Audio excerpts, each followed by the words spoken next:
Mesdames et messieurs, bonsoir, bienvenue à votre émission de décryptage de cinéma et d'audiovisuel Média Pro.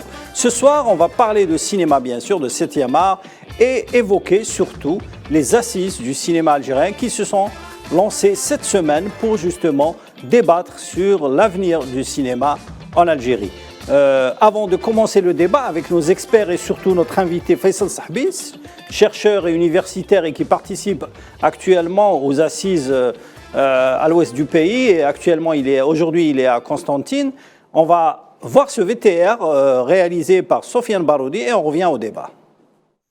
Le ministère de la Culture et des Arts a annoncé depuis hier le lancement des assises sur l'industrie cinématographique en Algérie. Ces assises se tiendront du 11 mars au 30 avril prochain dans plusieurs wilayas du pays et seront sanctionnées par la tenue d'assises nationales prévues à Alger les 29 et 30 avril prochains. Celles-ci impliqueront des associations de professionnels du secteur. Elles prévoient également une journée dédiée aux professionnels du 7e art, établis à l'étranger, qui se réuniront via visioconférence. L'initiative intervient en application aux directives émises par le président de la République, Abdelmajid Tebboune, relatives à l'enrichissement du projet de loi sur l'industrie cinématographique. Depuis l'indépendance, le cinéma algérien était aux premières loges du 7e art en Afrique et dans le monde arabe, décrochant à la fois un Lion d'or pour le film La bataille d'Alger en 1966, un Oscar pour le film Z en 1970, ainsi qu'une Palme d'or pour le film Chronique des années de Brest en 1975. Cette domination du cinéma algérien dans les années 70 a été stoppée après la crise économique de la fin des années 80, avec la dissolution des entreprises publiques de cinéma, mais surtout par la décennie noire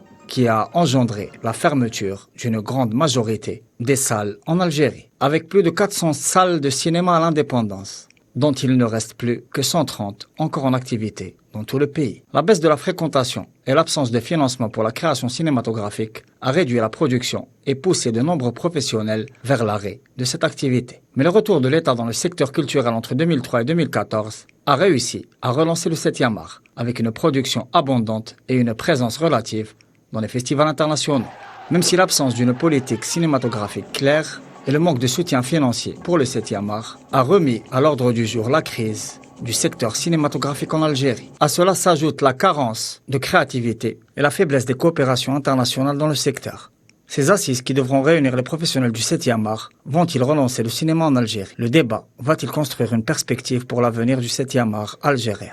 Il faudrait peut-être attendre la fin de ces rencontres entre professionnels et la publication des conclusions par le ministère de la Culture pour pouvoir en juger.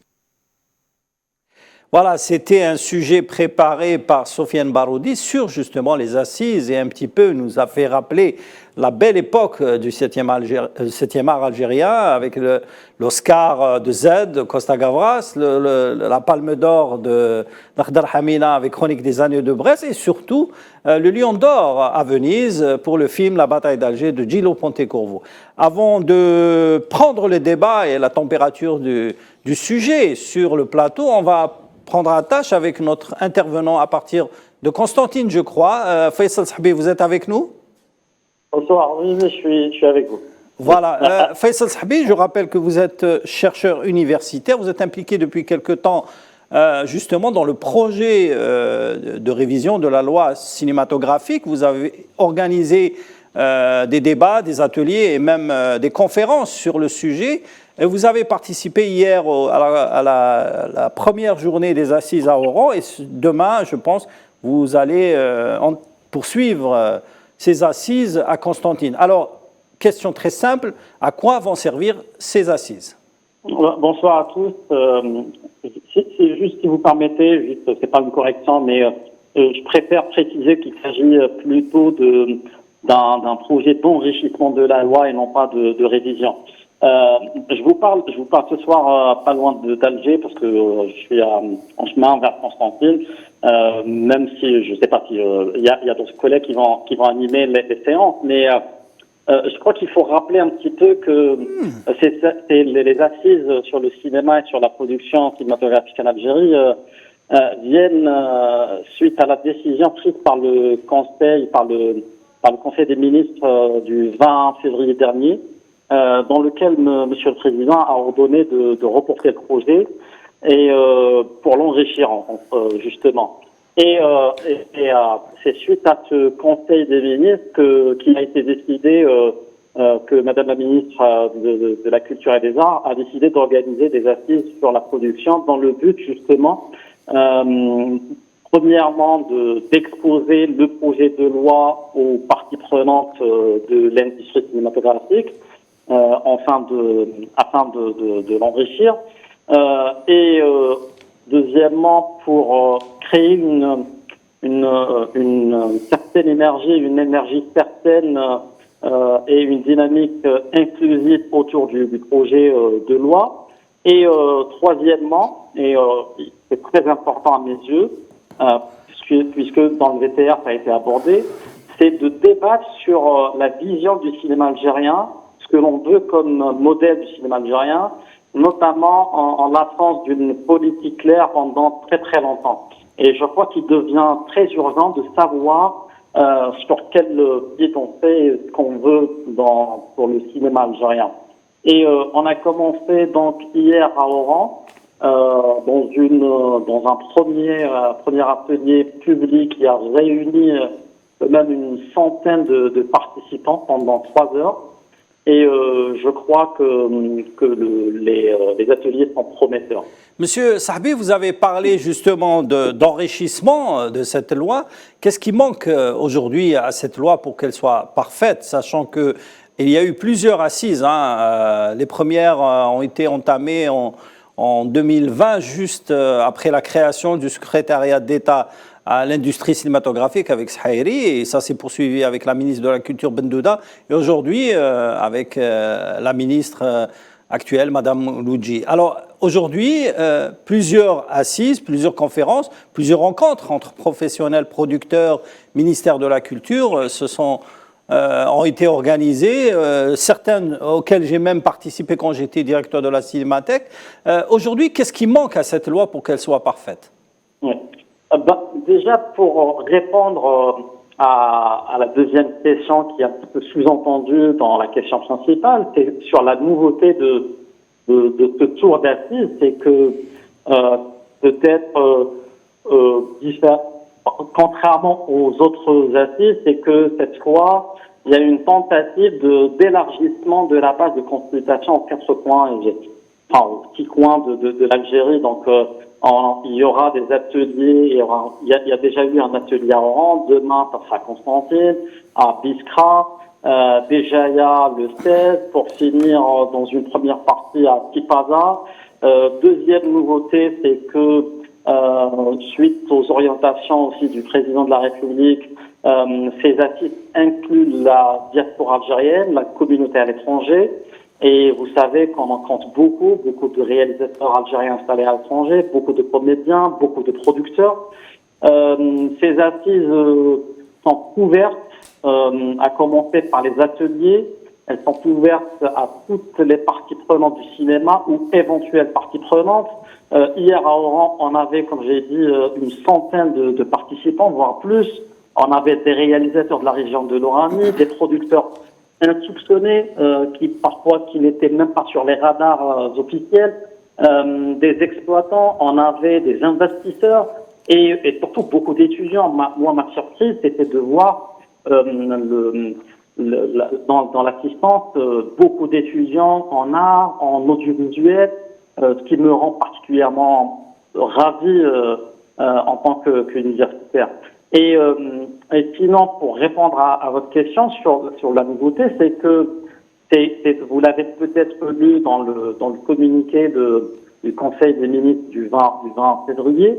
Ces assises et le projet de loi en débat en ce moment, il a 3-4 objectifs précis.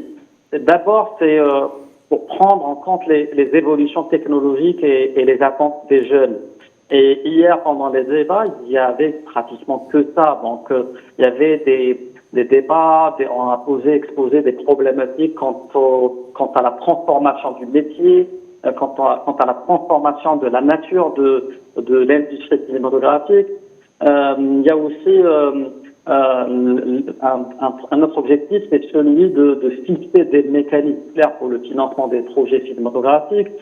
Et enfin, un point qui a été peut-être ignoré pendant quelques temps, pendant certaines périodes, c'est la prise en charge des aspects sociaux des créateurs algériens, des cinéastes, mais pas seulement.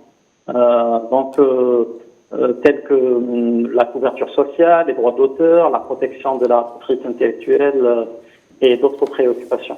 Merci beaucoup, Monsieur Sahbi. Restez avec nous. On va poursuivre le débat avec nos amis, justement, experts. Faisal Matawi, ces assises vont-ils réellement relancer ou installer une politique réelle pour le cinéma algérien? Nous le souhaitons. C'est des assises nationales qui sont prévues le 29 et 30 avril. Plus de 40 jours, hein, c'est-à-dire du 11 au 30 avril et se clôtureront à Alger entre le 29 et le 30 avril. Et lesquelles assises doivent normalement enrichir le projet de loi, parce que ce n'est pas encore une loi et il faut noter que ce n'est pas la première loi. Vous savez que déjà en 1967, il y avait une première loi sur le cinéma en Algérie. Il y a aussi une deuxième loi à l'époque de Mme Khalida Toumi, l'ancienne ministre de la Culture, je pense que c'était en 2011. Déjà à l'époque, il y avait des discussions et des critiques pour ce que les professionnels revendiquaient qu'ils soient un peu associés. Et ce serait bien que à l'époque, ils n'étaient pas associés. Oui, ils n'étaient pas associés. D'ailleurs, c'était beaucoup décrit dans la presse à cause de cela. Et peut-être que le président Tebboune, en ordonnant le renvoi du texte devant des professionnels, parce que ce qu'il a demandé au Conseil des ministres à la Madame Soraya Moulouji, la ministre de la Culture et des Arts, pour que le texte soit enrichi. Et aussi pour discuter, selon le communiqué de la présidence, des mécanismes de financement, parce que le financement a toujours été problématique pour le cinéma. Et vous avez noté que M. Sahbi avait noté cette question. Et bien sûr, M. Sahbi a parlé des aspects sociaux, mais ce n'est pas pris en charge par la loi sur le cinéma ou la prochaine loi. C'est pris en charge par un autre texte, c'est le statut de l'artiste. Également les lois sociaux, la même chose pour les droits d'auteur. Mais je pense que pour le cinéma, c'est surtout comment rebâtir une industrie cinématographique. Vous savez que l'Algérie, le cinéma algérien est né au maquis durant la guerre de libération nationale. Bien sûr, c'est glorieux comme naissance. Oui, né au maquis, et donc il est né dans des conditions difficiles. Donc même à l'époque, dans 1957-58, il y avait René Vautier, tous les autres qui étaient avec lui, Pierre Clément et les autres. Mais c'est un cinéma qui est né dans des conditions difficiles, conditions assez particulières. Là, aujourd'hui, presque 60 ans après l'indépendance, le moment est venu de concevoir une véritable industrie. Et ce n'est pas uniquement à l'État de construire le cinéma, c'est aussi au secteur privé. Et le secteur privé demande souvent un climat d'investissement. Je pense qu'il y a une nouvelle loi sur l'investissement qui donne aussi beaucoup de liberté, de largesse en matière d'investissement. Il y a un aspect qui est lié donc au cinéma.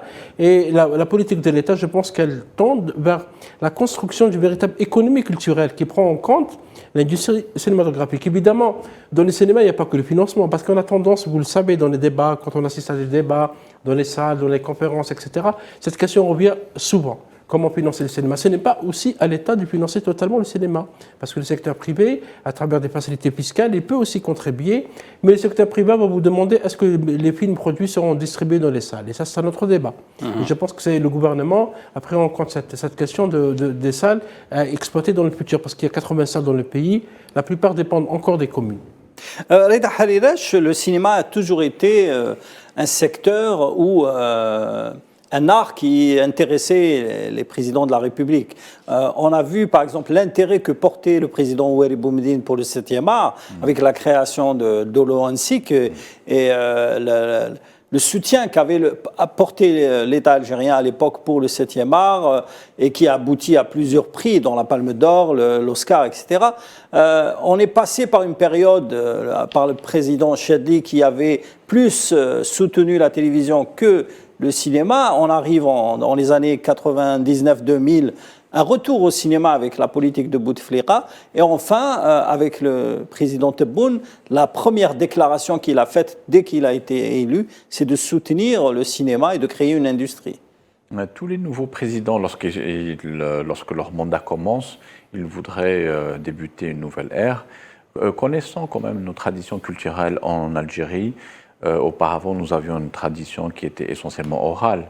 Donc la tentative de réhabiliter le cinéma, ça va dans ce sens-là, parce qu'il y a possibilité éventuellement de mobiliser la mémoire de tout un peuple. Et comme le disait tout à l'heure mon collègue Faisal, c'est dans le maquis qu'a commencé notre cinéma. reste uniquement à lui donner une autre dimension maintenant, parce qu'on a vu que le génie existe dans le cinéma algérien et même les autres pays arabes, à travers certains films comme Nahla par exemple en 1979, et ils ont été ébahis par la capacité des artistes algériens à se projeter dans un milieu qui n'était pas nécessairement le leur. Et ils ont pu quand même mettre en avant la sensibilité algérienne dans un cadre beaucoup plus large qui touche, qui va jusqu'au Moyen-Orient. Mais ce qu'il faut préciser, c'est quand même, il est important pour pouvoir disposer d'une industrie cinématographique qui soit pleinement épanouie, que les hommes et les femmes qui vont porter ce cinéma soient pleinement reconnus, notamment les artistes. Le statut d'artiste doit être pleinement consacré et bénéficier ne serait-ce que d'un petit traitement de faveur comme dans d'autres pays, comme l'Égypte par exemple, comme l'Égypte ou l'Inde. Mais l'Égypte ou l'Inde, ce n'est pas le modèle qu'a adopté l'Algérie, puisque l'Algérie a adopté un cinéma d'État, alors que l'Égypte est un cinéma totalement privé et l'Inde aussi. Donc, ce n'est pas les modèles qu'a... L'Algérie a plus adopté le modèle français du CNC que le modèle égyptien ou le modèle indo. En fait, au-delà du modèle, nous ne sommes pas effectivement obligés et nous n'avons pas le même type de modèle, mais quand je dis, je veux surtout mettre en avant la personnalisation, c'est-à-dire la valorisation du métier d'acteur, la valorisation du métier d'artiste, que ce soit avec le modèle français ou un autre modèle, il y a des carences quand même qui subsistent jusqu'à nos jours et qui font qu'on est presque dans un système qui demeure quelque peu indigent. Et en principe, avec les réformes qui vont être mises en place, on peut toujours espérer qu'il puisse y avoir un mieux-être pour nos artistes, parce qu'il y a quand même une embellie économique qui peut accompagner ces réformes-là. Sofiane Baroudi, le cinéma algérien a connu plusieurs systèmes. On est passé du cinéma engagé dans le maquis par le cinéma privé avec Casbah Film et par le cinéma d'État qui a été instauré à l'époque en 67 par la nouvelle loi, l'entreprise ONSIC, qui a été dirigée par plusieurs grands noms du cinéma algérien, dont Rachdi Lakhdar Hamina. Aujourd'hui, est-ce que le modèle tracé par le ministère de la Culture sur des aides et des subventions étatiques, disons, suffit à la production du cinéma aujourd'hui? Sachant que dans le monde, aujourd'hui, il n'y a pas de cinéma subventionné. Je pense que... Partiellement. Pas totalement. Ouais, mais partiellement, 20-30%. Il y a des systèmes de subvention après pour différents objectifs, on va dire. Moi, je pense que déjà l'un des premiers objectifs des assises, c'est justement de redéfinir déjà la place du cinéma dans le paysage national. Parce que le cinéma a la particularité à la fois d'être une industrie, donc d'être lié directement au monde économique, mais aussi d'être un vecteur idéologique de premier plan.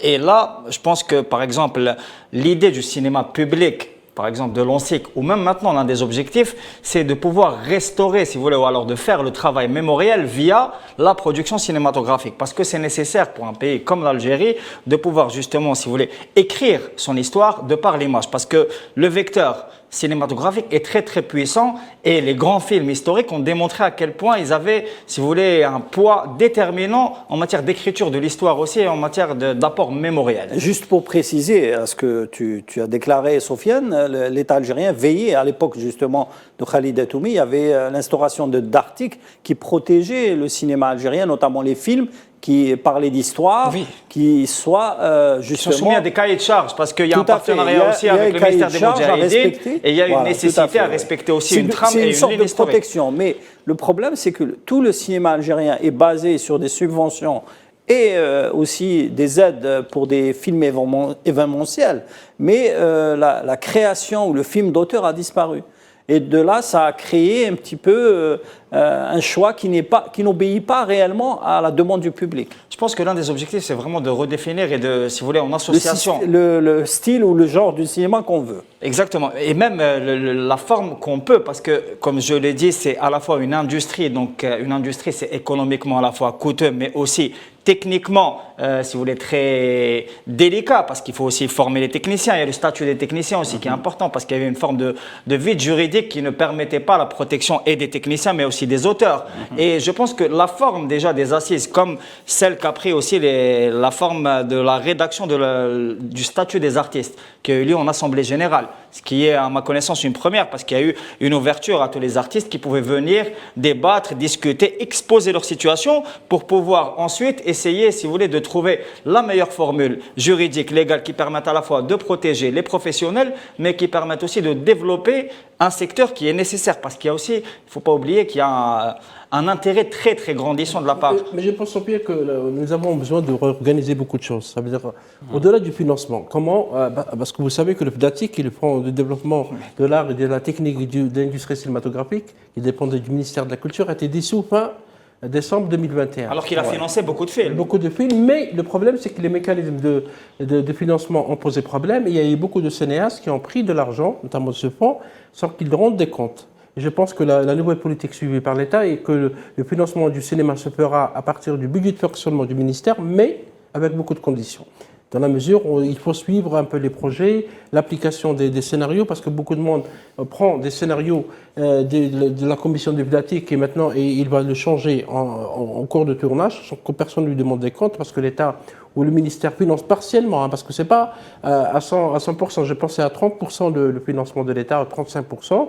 Actuellement, il y a une nouvelle commission qui est présidée par M. Ahmad Tribèche et qui est composée quand même de cinéastes comme Rachid Bouchareb, Sofia Jama et d'autres connaisseurs de l'art cinématographique qui vont un peu repenser ce modèle. Mais au-delà du financement, comme l'expliquait Sofia, il y a la question de la distribution des films, pas uniquement algérien, mais également étranger.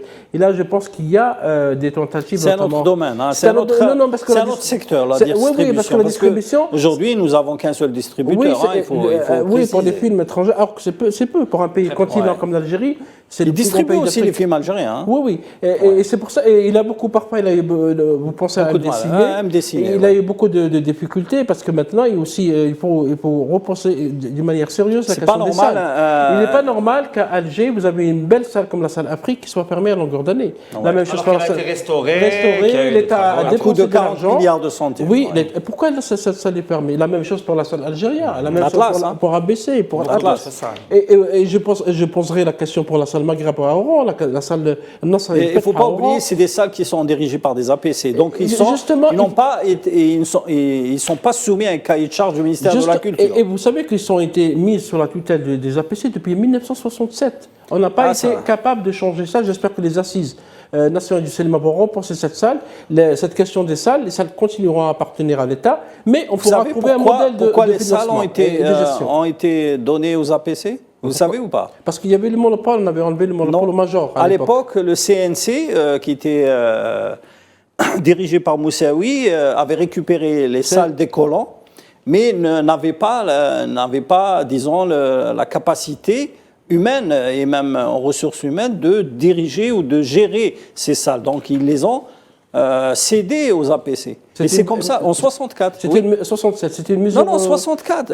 67, elle a été dissoute, le CNC. Le CNC a été dissous à la même période. D'ailleurs, on a dissous beaucoup d'organismes en cours de route. Mais après, l'ONSIC, quand il est venu, il a trouvé que la majorité des salles sont dirigées par des privés. Oui. Mais ça ne dérangeait pas les privés puisqu'il y avait des films. Et ça marchait très bien jusqu'aux années 80, quand il y a la crise financière. L'Algérie importait pour 200 films par an, avec un budget financier en euros, en francs à l'époque ou en dollars. Et après, le FMI a stoppé les dépenses et puis il n'y avait plus de films qui rentraient en Algérie et vous vous souvenez, dans les années 80, on commençait à diffuser des films en VHS, en diffusion vidéo en VHS. Et on avait dissous plusieurs entreprises. Après, il y a eu la dissolution des entreprises. À l'époque, il y a eu le CAIC et le MPA et l'ANAF. Il y avait l'entreprise nationale de distribution cinématographique, rappelez-vous. Le CDC. C'était à l'époque. Oui, mais il a été remplacé. L'ENADEC. L'ENADEC. Mais il a été remplacé par le CNCA dans les 2009. Et en 1999, on a tout dissous. Notamment l'ANAP, qui est l'Agence nationale des activités parce publiques. Parce qu'il y a eu la crise financière. Et en 1999, il fallait attendre beaucoup d'années pour qu'on ait le Centre algérien de développement du cinéma, le CADC, le Centre national du cinéma de l'audiovisuel, le CNCA, et c'est comme ça, et le Centre national des cinématographes. C'est comme ça que la Cinémathèque, le CAC, le Centre algérien de la cinématographie, qui a été créé en 67, parce qu'avant la Cinémathèque, c'était une association ou un département qui dépendait du CNC, il a été, disons, il est devenu une industrie, enfin une institution étatique en 67 par décret présidentiel de Boumediene. Et c'est la plus ancienne entreprise jusqu'à aujourd'hui. Et le CAC a géré les salles. À l'époque, Khalid Atoumi, pour sauver certaines salles qui étaient fermées par les communes du Fils, elle les a cédées, elle les a récupérées pour les donner au CAC, parmi elles, la Cinémathèque de Blida en 84, qui les a enlevées à l'APC, à l'Assemblée populaire justement communale, pour la donner au CAC. Et c'est pour ça que le CAC doit être maintenu. Le CAC, c'est la Cinémathèque algérienne. Oui, bien sûr, mais honnêtement, en tant qu'ancien directeur de la Cinémathèque, je peux vous dire que ce n'est pas le rôle de la Cinémathèque de gérer des salles. De gérer des salles, c'est pour ça. Son rôle, c'est les archives. Et ce rôle a été délaissé pendant des années. Et c'est pour ça qu'aujourd'hui, la problématique des archives est posée, parce qu'aujourd'hui, la Cinémathèque possède d'énormes archives, c'est un énorme trésor qui n'est pas numérisé, qui n'est pas scanné et qui risque de disparaître, puisque déjà 40% de ces archives ont été détruites, parmi les bobines qui sont stockées à la Cinémathèque de Blida. Aujourd'hui, si on n'active pas pour acheter le matériel de numérisation, de restauration, on va perdre l'essentiel de nos archives qui sont stockées aujourd'hui à la Bibliothèque nationale et qui appartiennent, c'est un fonds d'archives de la guerre de libération, c'est un fonds de cinéma, des films qui n'existent plus même dans les pays qui les ont produits. Aujourd'hui, vous avez des centaines de films russes, des centaines de films cubains, des films américains, des films italiens, même libanais, égyptiens. Aujourd'hui, les Libanais qui détiennent les droits des films algériens, des films arabes, demandent à avoir des copies qui sont stockées chez nous en Algérie parce que les bobines 35 mm de ces films égyptiens ont totalement disparu. C'est pour ça qu'il faut repenser le rôle du Centre algérien du cinéma, du CADC, qui est normalement un producteur et un distributeur.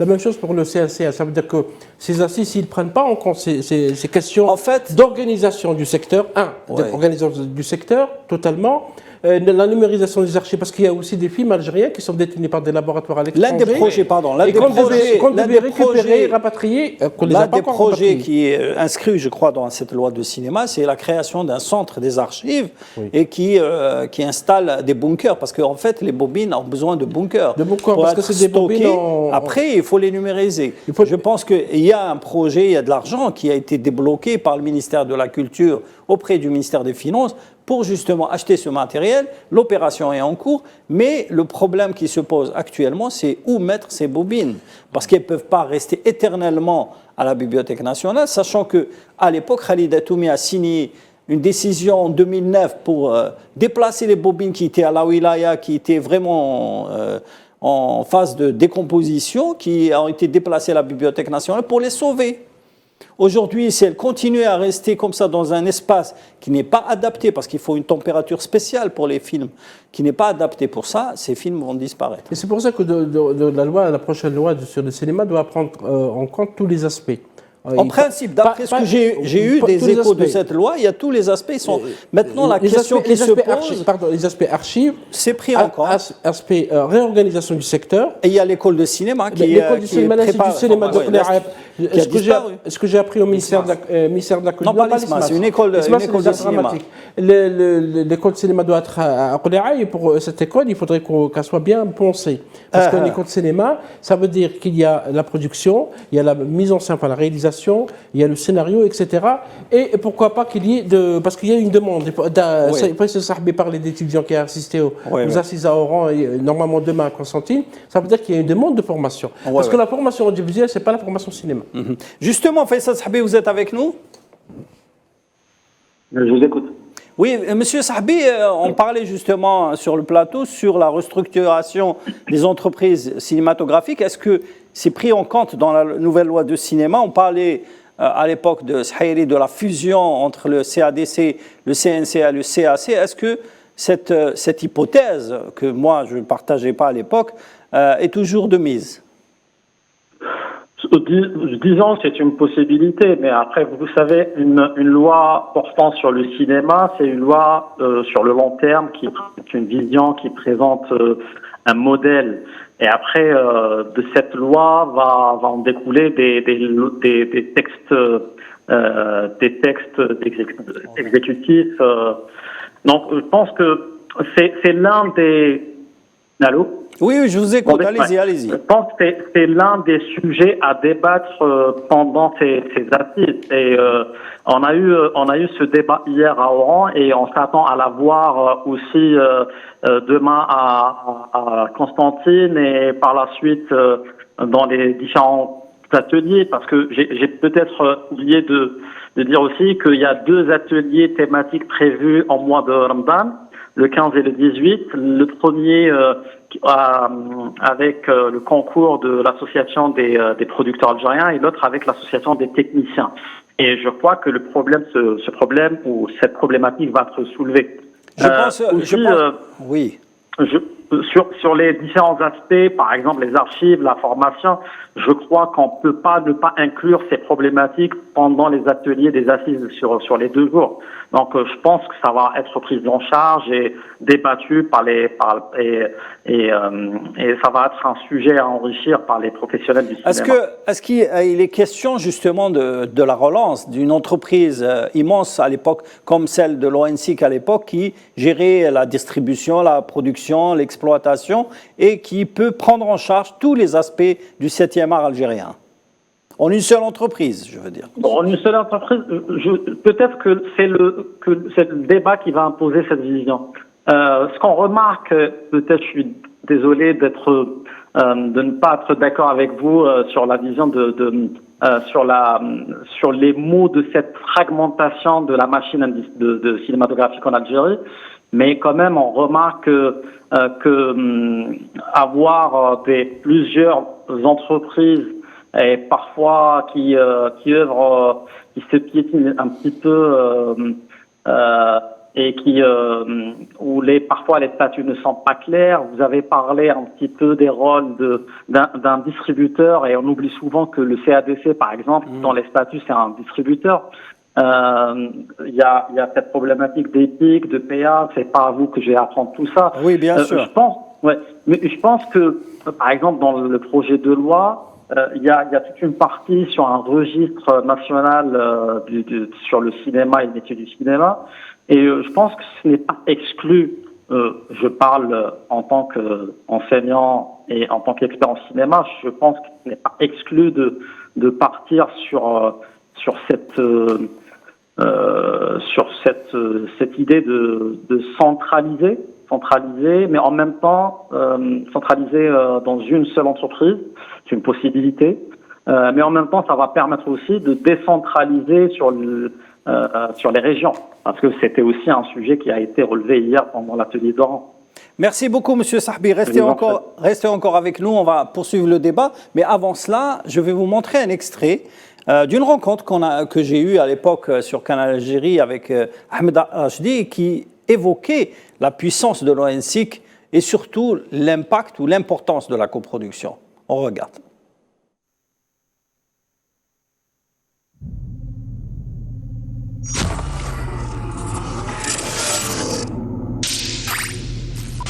Justement, à l'époque, quand tu étais DG de l'ONSIC, tu as favorisé la coproduction avec les pays occidentaux, les pays arabes.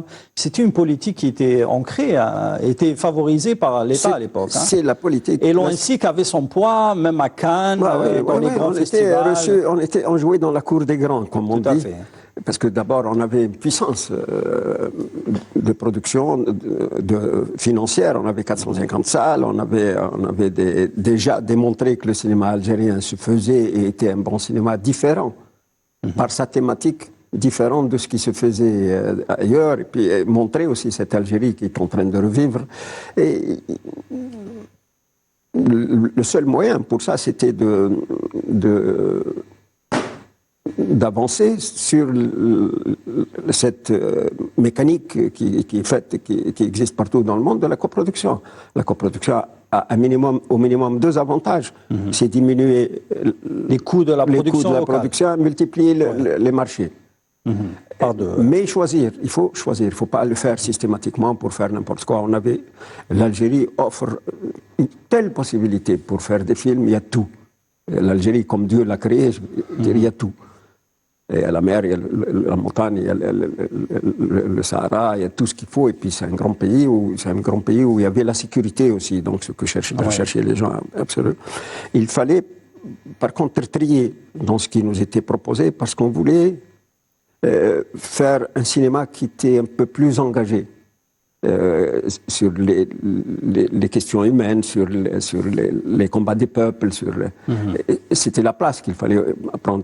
Et on nous proposait quasi systématiquement ce genre de choses. On a coproduit avec la France, avec l'Italie, avec les États-Unis, avec l'Égypte, avec le Sénégal, avec beaucoup de pays arabes, avec le Liban.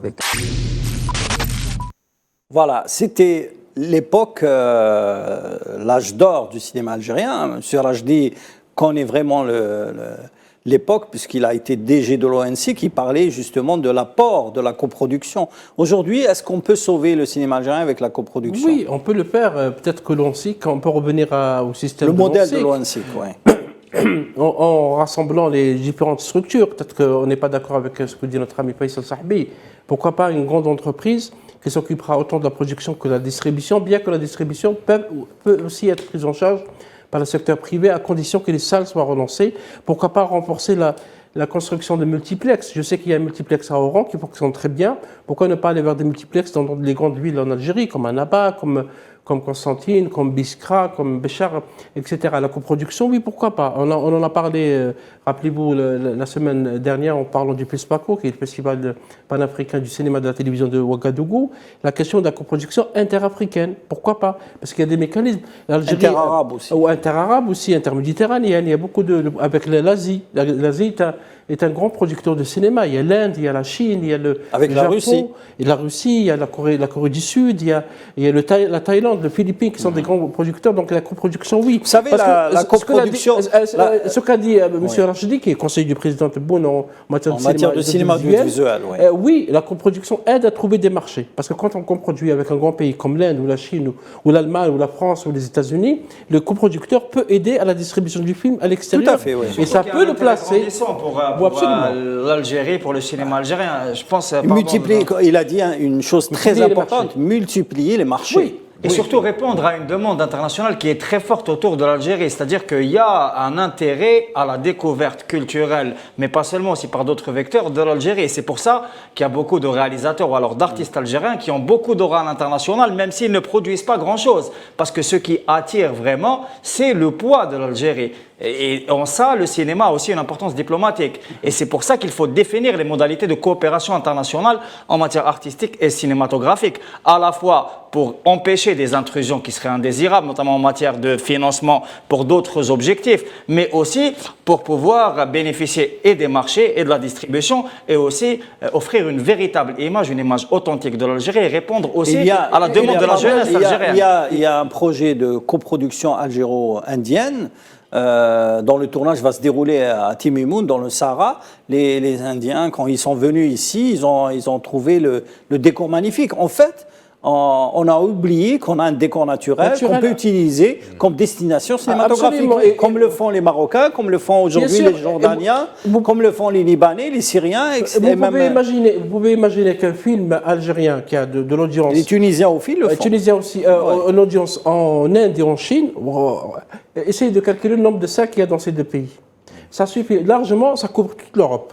Donc il faudrait à mon avis, qu'on s'oriente vers ces grands producteurs de cinéma, y compris en matière de formation. Donc le futur institut de formation de Qléa doit, à mon avis, faire appel à des spécialistes de ces pays, des grands pays de production, et pourquoi pas renforcer un cinéma qui reste un peu mineur en Algérie, malgré toutes les tentatives. Vous-même, vous avez été réalisateur Salim, le cinéma documentaire algérien. Et c'est à travers le cinéma documentaire qu'on va véhiculer nos images, nos idées, notre patrimoine. Il y a maintenant un plaidoyer du chef de l'État pour renforcer le patrimoine culturel. Et c'est au cinéma de le prendre en charge, parce qu'il y a énormément de choses à raconter sur l'Algérie avec nos images. On ne laisse pas les autres parler de la musique diwan algérienne selon leur vision. Évidemment, il y a toujours une orientation en matière de cinéma, on ne va pas être naïf, mais c'est-à-dire que c'est le moment pour le pays de relancer cette industrie, maintenant qu'il y ait une véritable volonté politique pour le faire. Oui, Reda, vous voulez ajouter quelque chose? Je pense que nous pourrions aussi, de temps en temps, essayer d'être audacieux, même avec les Américains. Il y a possibilité qu'il y ait une coproduction, notamment pour le tournage de films de science-fiction. Il y a eu 300 films américains qui ont été tournés au Maroc, donc, depuis les années 30 à ce jour. Donc il y a eu, quand même, Ouarzazate est devenue une destination cinématographique mondiale. Mais aujourd'hui, elle aurait pu, par exemple, Boussaada, Beskra, ou bien même Timimouna devenir... Oui. Surtout du côté du Tassili, pour la réalisation, pour le tournage du film de science-fiction. Et il y a eu un réalisateur qui est parti dans les ruines de Céphale et il a dit, il s'est imaginé sur la planète Mars. Exactement. Donc, il y a quand même un décor naturel qui est très à la portée, qui peut être utilisé pour des films. Qui ne coûte rien. Qui coûte rien, voilà. Ne pas oublier aussi... Qui peuvent coûter quelque chose aux producteurs. Évidemment, sur le plan... si on sait vendre le décor. Il faut vendre la destination. Ne pas oublier aussi le cinéma turc. Oui, tout à fait. Avec eux, on les a pas cités. L'Iran aussi. L'Iran, c'est un grand producteur. L'Iran, oui. C'est pour ça que j'ai dit que l'Asie est un grand producteur de cinéma. L'Iran, le Brésil. Il faut examiner les possibilités de coopération internationale parce qu'il y en a un panel très élargi, c'est-à-dire qu'il y a une demande autour de l'Algérie pour différentes raisons. Oui, mais que ce soit pour des raisons politiques, mémorielles ou alors artistiques ou commerciales, il y a... Oui, mais l'un des points importants de la coproduction, c'est justement participer au festival. Aujourd'hui, tu n'organises pas de festival chez toi. Il faut participer à des festivals à l'étranger. Rachdi parlait tout à l'heure de l'ONSIC. À l'époque, quand l'ONSIC partait à Cannes, il avait son stand, il avait ses réseaux, il connaissait tous les grands producteurs, il travaillait en Algérie. Le film Z est coproduit avec Jacques Perrin, le film... le bal des Torres Scola, la même chose avec les Italiens. Donc il y a eu quand même des coproductions qui se sont faites et qui ont porté l'Algérie justement sur le plan international à décrocher des prix et à être nominé 5 fois aux Oscars quand même. Sans oublier Bouchareb qui aujourd'hui, Alouache aussi, qui sont des réalisateurs qui ont leur place dans le Gotha mondial du cinéma. International. Il y a aussi l'enjeu mémoriel qui est très très important à mon avis, c'est-à-dire vraiment à rappeler parce que c'est ton dada l'histoire. C'est très important, c'est-à-dire que le principal vecteur actuellement d'écriture de l'histoire, ça reste le cinéma et l'audiovisuel. Oui. Même si l'historiographie, on va dire littéraire, a toujours une grande importance, mais ce qui marque vraiment les esprits, et il y a une demande aussi de la jeunesse pour, si vous voulez, une forme d'histoire en cinéma. Les enfumades de la Dahra au début de la colonisation française en Algérie peuvent faire l'objet d'un grand documentaire, d'un grand film de fiction. Et les Américains avec rien du tout et les Européens avec rien du tout, on montre les avec la coproduction, on peut finaliser le projet L'Émir Abdelkader aussi. On peut le faire avec les Chinois, on peut le faire avec les Américains, mais effectivement les États-Unis c'est un grand producteur de cinéma, avec les Mexicains. Donc il y a beaucoup de possibilités. Maintenant, il faut choisir aussi, il faut qu'il y ait un choix, il faut qu'il y ait une bonne réflexion pour la relance réelle. Parce que le cinéma, c'est aussi un art. Au-delà de l'industrie ou des aspects économiques, c'est aussi un art qui permet justement de parler de nous. Parce qu'en matière d'histoire d'Algérie, l'histoire d'Algérie ne s'est pas arrêtée à la colonisation. C'est un pays qui a une histoire profonde et qui peut faire l'objet de documentaires, de films de fiction et aussi de courts-métrages, pourquoi pas. Moi, quand je parle d'histoire, c'est de l'Antiquité. Si vous permettez, on va laisser la dernière minute de parole à M. Faisal Sahbi. M. Faisal Sahbi, aujourd'hui, est-ce que vous êtes optimiste pour ces assises sur l'avenir du cinéma algérien? Complètement et entièrement. L'Algérie est un pays de cinéma et peut être un grand pays de cinéma à condition de trouver les conditions de la relance. Et le plus important pour moi, au-delà de trouver le modèle d'entreprise unifié ou fragmenté, le plus important pour moi, c'est de trouver le bon paradigme. Le bon paradigme pour relancer le cinéma algérien, qui peut passer peut-être par créer les conditions d'une demande de cinéma. On a toujours été un pays d'offres cinématographiques. On finançait, on produisait des films sans prendre en considération le moment de la réception et le public de leur public. Et maintenant, je crois qu'il faudra se pencher sur cette question d'offrir les conditions d'une demande cinématographique. Et je crois que c'est le cinéma en Algérie, le renouveau des parcs, des multiplexes qui va sans doute relancer le cinéma algérien. Merci, M. Faisal Sahbi. Je rappelle que vous êtes chercheur et universitaire, que vous contribuez actuellement à l'élaboration de participer à l'élaboration d'une loi sur le cinéma. Il y a un phénomène qu'on n'a pas abordé, j'espère qu'on va aborder plus tard, c'est la participation de la télévision à la coproduction des films, un volet qu'aujourd'hui est à la mode dans les pays occidentaux. On ne peut pas faire de film sans avoir comme coproducteur une télévision, puisque la télévision, c'est elle qui diffuse le film une fois que son aventure dans les salles soit terminée. On a vu un petit peu dans les Césars, lors de la cérémonie des Césars, on avait beaucoup parlé de la concurrence de Netflix. On en parlera sûrement chez nous dans quelques mois ou quelques années. Oui, l'apport des plateformes aussi est important. Exactement. Les plateformes numériques, de la télévision. Effectivement, voilà. Le financement du cinéma par la télévision doit être ouvert. C'est un débat qui doit être ouvert en Algérie. Voilà, je pense que ça sera un autre débat dans une prochaine émission de Mediapro. Merci messieurs. Je vous souhaite une bonne fin de soirée. Restez toujours branchés sur Al 24 News.